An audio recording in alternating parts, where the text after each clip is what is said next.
Our first story is titled, Am I the a-hole for not contributing anymore to my daughter's college costs after years of child support that had a provision for a college fund? For almost 13 years, I was paying nearly 38% of my pre-tax income as child support for my daughter. My ex-wife was always assigned minimum wage despite her choice to stay at home while her husband worked. She has a higher earning potential than I do. Part of this child support was earmarked for a college fund, but it was up to my ex's discretion on how it gets invested. I had no say despite fighting for that right. This support order has really made me suffer for years financially, but I never once missed a payment. My wife and I even delayed having kids just so I could afford paying the support. My daughter turned 18 2 months ago, and I finally have the money to start saving up a college fund for my two younger children, who are 8-month-old twins, as well get my retirement back on track. My daughter reached out to me last week asking for a third of her college costs. I told her that it needs to come from the college fund her mother was saving. I then found out that due to some stupid decisions on my ex's part, there's only $13,000 in the fund instead of what should have been nearly $95,000. My daughter is innocent in this, but I can't keep draining my finances because of my ex's selfishness and bad decisions. This created a huge fight between me and my daughter. She then proceeded to go to my parents, who are now planning on selling some assets to pay for her education. And now, my brother and sister have turned against me and are saying that my daughter shouldn't be our parents' problem. But I'm refusing to sabotage my retirement and the younger kids' college. I'm so tired of all this. Everyone has turned against me, my wife and my two younger kids. I've been feeling so depressed. My daughter won't even talk to me anymore. Am I the a-hole? Now let's read the top comments. Not the a-hole. You already paid for her college via the investments. The fact that her mother lost it is not your fault. And I am so tired of kids thinking their parents must pay for their college. Newsflash, college is not a right, it is a choice. Higher education should be a right, and it is an absolute travesty that for so many, access to higher learning is restricted due to lack of income. No, it is not OP's fault that his ex wasted the money that he has already paid. But potentially denying his daughter access to education is not the answer. OP really needs to sit down with his daughter, have an honest discussion around what he has already set in place and why that didn't work, and look at what he can do to assist that isn't going to put him in financial stress.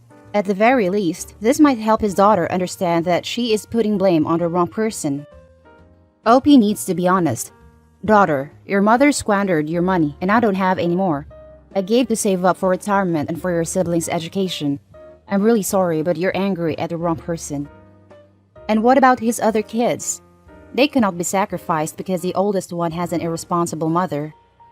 Not to mention that his daughter has so little respect for her father outside of a piggy bank that she bypassed him altogether and seems perfectly fine with her grandparents selling their assets to pay for it. Where are the mother and new husband in all this exactly? Why are they getting a free pass here? Not the a-hole. You already paid into the college fund. Tell your parents not to help out since it was the ex-wife that gambled away all the money. It's their grandchild. I doubt they want her to lose out because of her mother's bad investments if they are in a position to help her. Based on what the OP has said about everyone hating him, his wife, and their children, it wouldn't surprise me to learn that his parents disagree with his decision not to help his daughter with college. Our next story is an updated post. Update. Am I the a-hole for telling my girlfriend that being depressed is not an excuse for being lazy? Original story. I, 29, have always supported my girlfriend, 23. We have been together for 4 years now and lived together for 1. She has always had anxiety as well as depression, where some months are worse than others. I have supported her through all of this and understand it is very hard for her. In January, she lost her job due to the current world circumstances. By March, she hit a low point with not eating as much, crying, irritability, typical traits of depression. I have comforted her as much as possible and taken care of everything.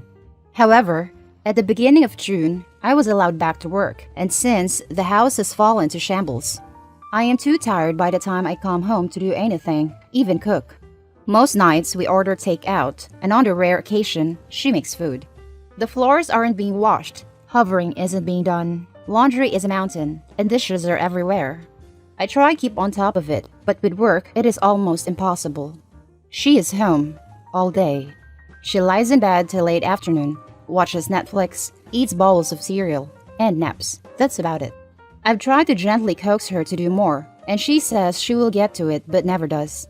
I finally snapped, told her I was sick of her doing nothing all day and leaving the housework to me.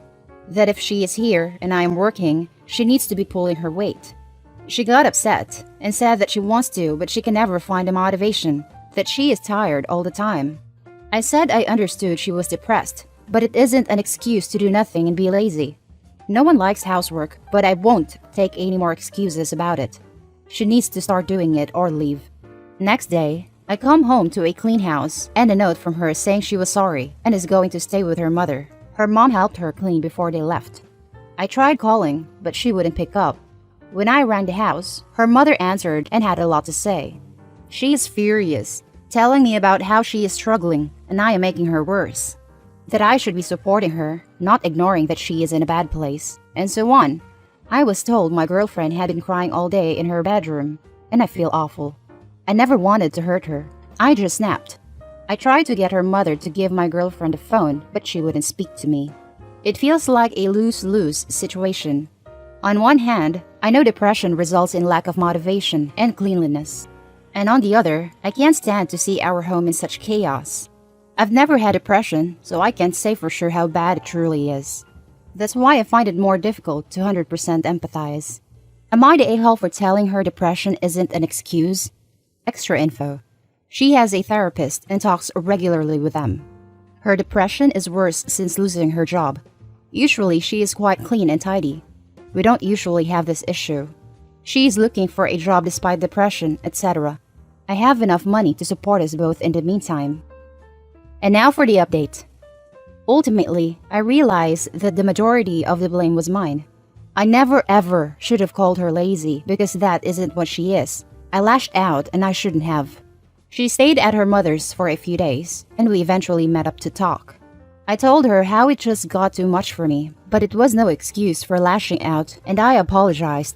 She apologized also, not that she needed to, and we talked for a long while about how we can make our relationship work. I expressed my concerns over her therapist, who is very against anything other than taking therapy. She agreed that he didn't seem to really have her best interests at heart, and she is currently looking for someone new. For now, I suggested she stops looking for work. She got a lot of rejections, and I could see it was upsetting her more. I just felt we should take a step back from that, and I want her to focus a little more on herself. She wasn't sure, as she felt bad that I would be working for both of us, but I assured her it is fine. I make enough to support us both quite comfortably. I also suggested maybe she could volunteer at some point, just to get her out and get some more stuff on her resume. I'm no therapist, so these were just suggestions, but it has seemed to have taken some of the pressure off her, which is all I wanted. We agree that being in the apartment all day alone and in bed is not good for her. So we came up with a plan that she do an exercise video 3 times a week. It's only a 10-minute one. Just so she is doing something.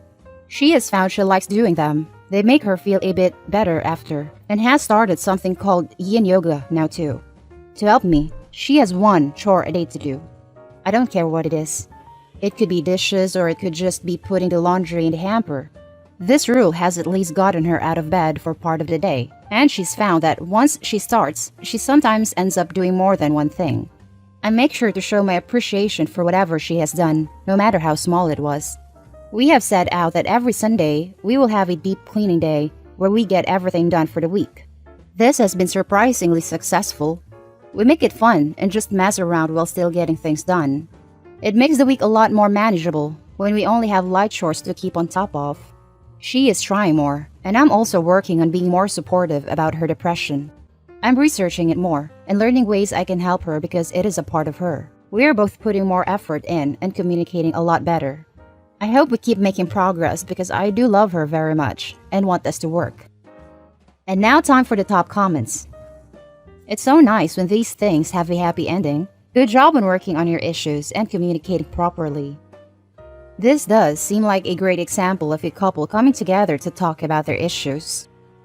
Not only that, but they gave each other space and waited for cooler heads to prevail so they could talk honestly and without tempers flaring. They get an A++++. They're going to make it, I can tell. Totally. On a related note, this is why I hate the cliche advice often given to couples to never go to bed angry. Nah, man. What good does it good to stay up and add exhaustion to the argument? Speaking as someone in a marriage with that rule, it's less about insisting on staying awake until things are resolved, and more about recognizing that anything can happen and not wanting to risk having major regret. Both my husband and I lost our mothers very young. I was 18 when my mom died, he was 23. And we have both suffered a tremendous amount of loss since, including family and very close friends. In the case of my husband's mother, she fell into coma very suddenly and spent a month unconscious in the ICU before dying. My own mother died of cancer, but lost her ability to speak very suddenly as a result of serious seizure. We both learned the consequences of leaving things unsaid, so neither of us wants to risk going to sleep or leaving the house pissed off on the off chance something should happen to either of us. That said, we both readily acknowledge not every argument is easily solvable, so there have been times when bad time has gone like this. I love you with everything I am. I know that we are going to work this out. I just need more time to cool off before I am able to rationally talk it out. Hugs and kisses, we can both rest easy. I'm sure not every couple with that rule is the same as we are, and we get that it's not feasible or understandable for everyone, but it's important to us. Great to hear. Depression-induced inability to get out of bed is a vicious circle, and having you there to help her both be accountable but also as her support is super important. It's good to see that you've been able to change your behavior, which in turn will help her as well.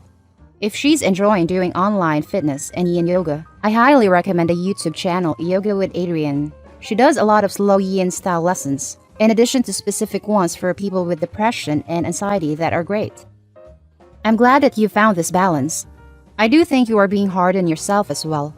Are you familiar with the concept of caregiver fatigue? It sounds like you unknowingly assigned yourself as her caregiver, which is incredibly taxing, especially when it just sort of happened as opposed to knowingly taking on the job.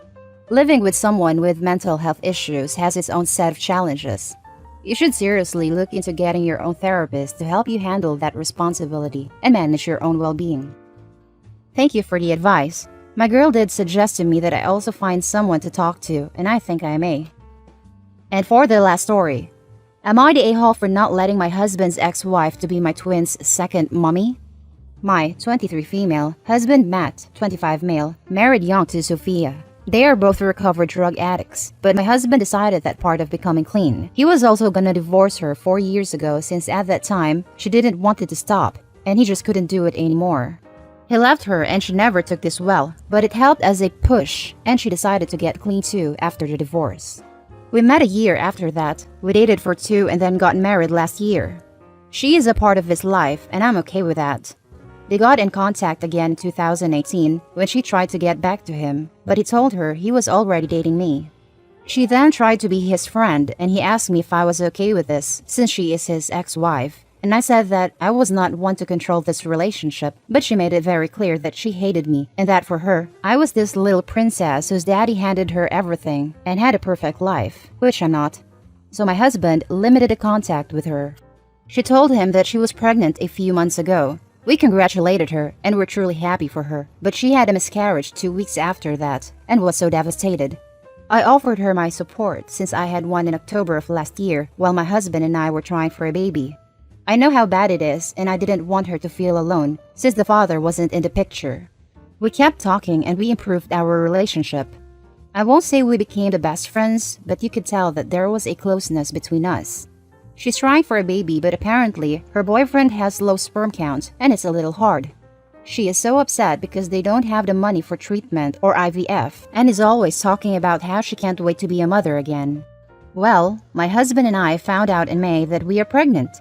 Since we had to be in the house, we took advantage of the circumstances to keep it a secret until it was something more certain, as we already lost a baby. 2 weeks ago, we found out that they were twins, and we started to tell people around us that we are going to be parents. Everyone was so happy, and Sophia started to say all the things she was gonna do when they arrived, changed their diapers, putting them to sleep, teaching them how to walk, and about possible names. Things that, parents do. I told her that I appreciate the love she already has for them, but that they are our babies and those things corresponded to us, not to her. She looked at me bluntly, and then she started to cry and called me an a-hole for saying that. that she knew they are our babies, but my husband was already her ex-husband, and that she could help and even be added to the family as a second mommy, that they were two for something and one could be hers. I got pretty mad. I said, "What about your boyfriend?" She said that he doesn't matter now. I just asked her to leave, and now she and my husband's mom are saying that I'm a witch. Edit 1. Okay guys, I didn't expect this to blow as it did. I was just hoping for a few more perspective in this situation, but thank you so much. You've been so helpful, and rest assured my husband and I are reading all of your comments and taking them seriously. First thing, I see a lot of you saying that my husband might leave me for her, or that he enabled this behavior. He didn't. He felt guilty because he left her just like that. He said that they were going to divorce and she thought he was joking. But next thing she knows is that they are really divorcing, and she signs the papers out of pride. She thought that he was gonna come back to her, but he didn't obviously. My husband has always been honest with me about his relationship with her, and he told me about how he felt that he just got rid of her in his darker times and didn't think about how she might feel or the worst case scenario. Before reconnecting, there were times that he really believes she could be dead because she just disappeared for a while. After she came back, he just wanted to be over with those feelings, and I said that it was okay. He doesn't love her anymore, and after she tried to go back, he made this clear. He told me as soon as he got home, and we limited the contact. After she lost her baby, I was the one who reached out to give her comfort. No one influenced me. It might have been inappropriate, but she really has no one. She has some friends, but those are ex-drug addicts too, or people who aren't that close to her to vent or ask for help. I really thought that we could help each other. My husband never played buddy-buddy with her. He was just closing that part of his life. After what happened, we decided to cut her, and she knows it. Edit 2. Please guys, understand that my husband wasn't Sophia's baby daddy. He doesn't want to be with her anymore. He doesn't love her. He has told me that himself, and more importantly, he has told her that too. And that's the main story. Now for the top comments and more info. Not the a-hole. That's weird. Also, the fact that your husband's mom is siding with her is a tad concerning. She always liked her more. She thought her son was more happy and more smiley and laughed more with her. And now he's more quiet and serious. But that's just who he is. He said he laughed a lot more because he used to be high all the time. Has it not occurred to her that he was happy and smiley because he was sky high on drugs? I highly doubt it had much to do with the ex-wife. Yeah, he told me that she was also sick of him and threatened to kick him out because a junkie would be screwing their family image. They would constantly fight, and his dad never did anything to make her stop, but they kept inviting him to the family reunions, and they mostly ended with him leaving to his ex and doing drugs. After he got a girlfriend, his mother started to be more easy on him, because now he didn't fight that much and was smiling, laughing, and joking. He seemed happy now, but they were just external. In private, they used to fight a lot. They both were aggressive, and he just couldn't do it anymore. She is convinced I sucked the happiness out of him, and at first, I used to believe it. But if not being Mr. Comedian is what it takes for him to be alive, then so be it. Not the a-hole. That is some severe boundary stomping, OMG. She seems to be a woman in distress, and my heart goes out to her. But your babies can't be her substitute children. It's not fair to them, to you, or ultimately even to her to believe she has an attachment to them and an ownership of them not rooted in reality. It would be inappropriate even if she wanted to have that kind of invested role and said she wanted to be Aunt, her name, but the fact that she specifically said she wanted to be their second mommy is very worrying. Plus, she said there's a reason you had to, as if she's entitled to have access to them. I would honestly be really cautious about my safety with her, no joke. You need to get family and friends to understand that there's a woman who has actively hated you and tried to get back with your husband and now wants to be mommy to the babies you're carrying. My guess is she's harmless and just bereft and lonely, but better safe than sorry. If she's already willing to take someone else's babies into her heart as her own, that is, yours, she should really look into adoption or even fostering. There are plenty of sweet babies out there looking for someone to love them and be their mummies. But your babies aren't among them. They already have a mummy. It's troubling that your mother-in-law doesn't understand that. I hope your husband backs you up, that you and your babies are safe and healthy, and that this hurting woman finds children to take care of in an appropriate circumstance. If I'm honest, I don't want her as their aunt or anything else. We share a bond, but I don't think she should be in their lives. I'm not worried about my safety since she can't get into our house without permission. I hope she can heal, I really do, but not with my babies. Thank you so much. My mother-in-law doesn't like me that much, so I don't really care. My hubs has my back, and that's all I need. I would be careful with leaving the kids with your mother-in-law. Preferably not at all, to be honest. Since your mother-in-law has already stated that she's on ex-wife's side, who's to say she won't arrange a play date with her to let her play happy family with your kids? Though I might be a bit paranoid after spending some time on the just no subs. Yeah, I'm starting to see that maybe it's best to not let her near them, or just do it if she's in our house with us. My mother-in-law might want them together, but my husband said that there's no way in hell, and I believe him. He hasn't given me any reasons to not to.